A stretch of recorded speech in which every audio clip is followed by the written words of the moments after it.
It started in late 2012. The project was divided into phases, and we systematically moved through the process of phasing. The first one was just kind of a pre-construction, if you will, which involved the major part of that was moving the rental car customer service counters out of baggage claim and into their new home across the street in the A garage, which basically freed up the floor space in baggage claim for us to do the necessary renovations in baggage claim. And so that's just kind of an example of how we systematically went through the process, because the terminal remained open and operational throughout the entire renovation. And we tried really hard to not inconvenience our passengers. I know that we probably did in some ways, but what we didn't have is a lot of signs. We didn't have any signs that said, "Pardon our mess," while we make this better, because I think those are the most ridiculous signs, and a waste of perfectly good marketing space. So what we tried to do the entire time is to utilize those construction walls by having information about what the project was and what was coming next, as opposed to just saying, "Pardon my mess." So we did that.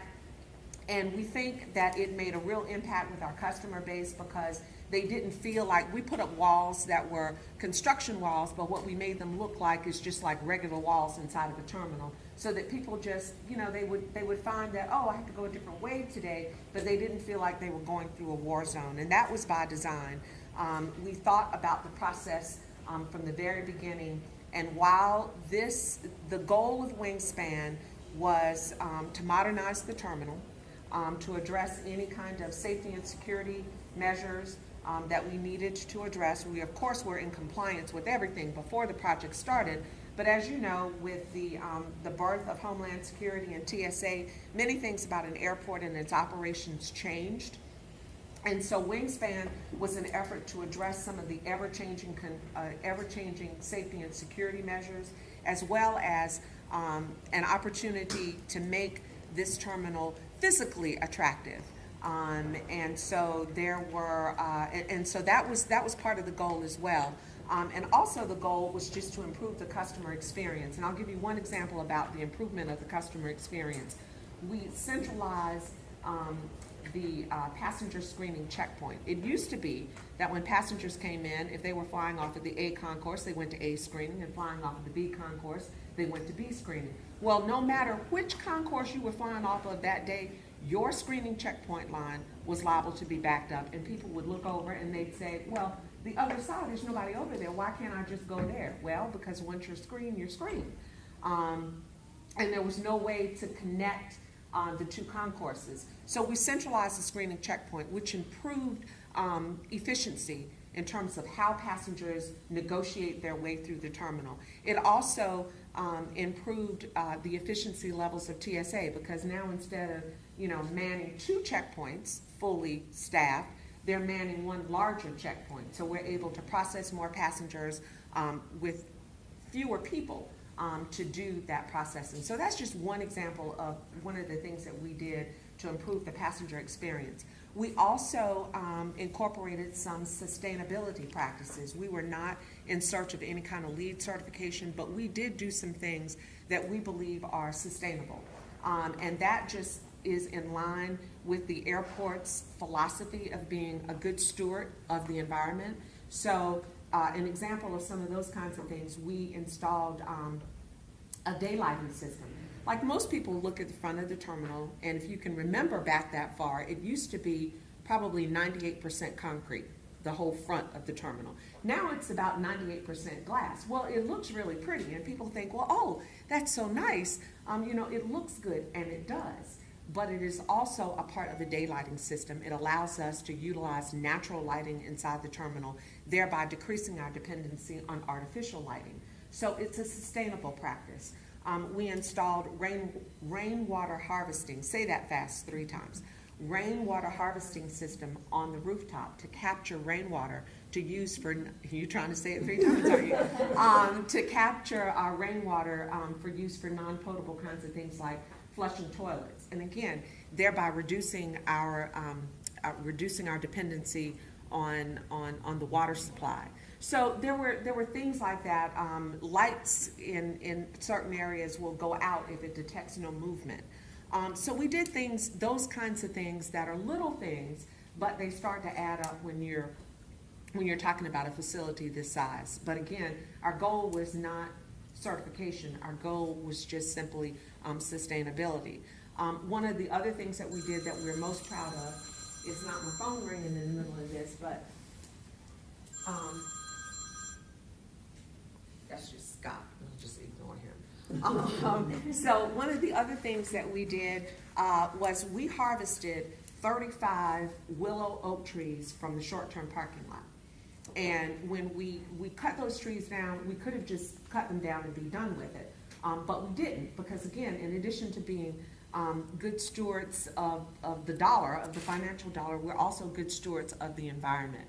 So those trees were cut and then milled locally, and then we have used some of the wood from those trees to do things like the baseboards in this room, as an example, are all from the trees outside.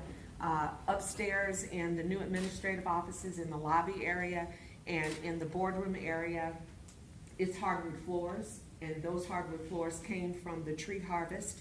And there are other places throughout the terminal where we have utilized the trees. So it was a way for us to stay connected to our past and still be a good steward of the environment. So we did things of that nature.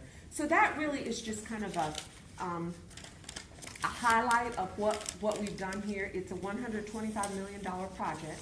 We estimated at the beginning of this project, and the numbers are not all in yet, but we estimated that this project was projected to have a $164 million economic impact in the community and provide close to 1,400 jobs.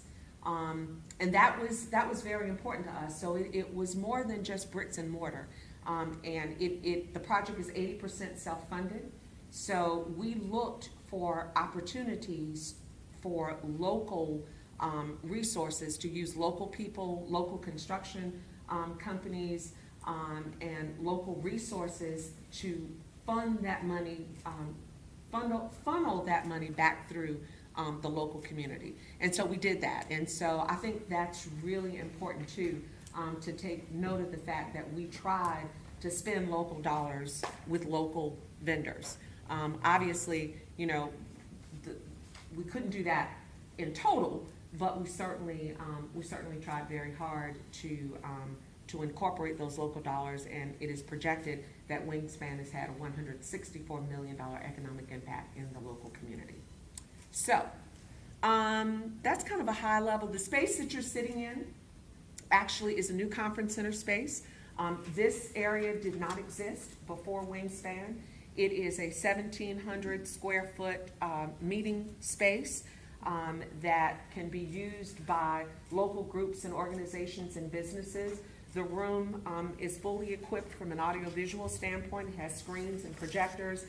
It can be divided off into 3 separate rooms. So a group could use one of the spaces or 2 of the spaces, or engage the whole area and use up to 1,700 square feet. We haven't really marketed this. It just opened in February, but already we have had several groups in and several groups scheduled to come in. It is a really good meeting space. The airport is a good centralized location, and it's probably one of the few things that Greenville and Spartanburg don't fight about. They think of the airport as kind of a meeting place, and people feel like this is neutral ground, particularly in terms of a meeting. So again, it's all new space, and it is available. There will be information about it on our website, where individuals can inquire about using the space and what the costs are associated with the space, and that just varies based on, if it's a for-profit or a non-profit, if they're using one area or 2 or 3. So this is kind of your our space here. It can accommodate up to 100 people in the total space. So anybody have any general questions? So thank you. You should get me this. I asked for this automation, now I don't think I need it, I think I covered everything. So we're going to take a quick walk through. One of the things that we are really excited about is the art program. So if some of you remember what the art looked like in the terminal before, I'm sure it was very cutting edge in the 1960s when when we put it in. It didn't work so much right now. So one of the things we did do was there is an arts committee that came together for the purpose of commissioning art to go into the new terminal. And all of the art in the terminal, there are 9 new pieces, and they have, the last piece went in the end of about mid-April. So there are 9 new pieces, and all of the art is focused on 3 central themes: textiles, water, or technology. And the thought process is that if a person came into this terminal and somehow managed to negotiate the whole terminal without talking to anybody, that if that person took the time to engage with the art, that by the time they get down to baggage claim, they will have some sense of who we are as a community. That textiles have been important to our past. Textiles are important to us today in a different kind of way, perhaps, than the old textile mills, but textiles none the least. Water is important to us. It's everywhere at this terminal, but there are numerous lakes and streams and waterfalls all around the upstate. So water is a very important part of who we are. And then technology. You know, our efforts to move into kind of a tech-savvy kind of world. So the art is designed to convey that sense of who we are. So there are 9 pieces installed now, and we have 7 more to come.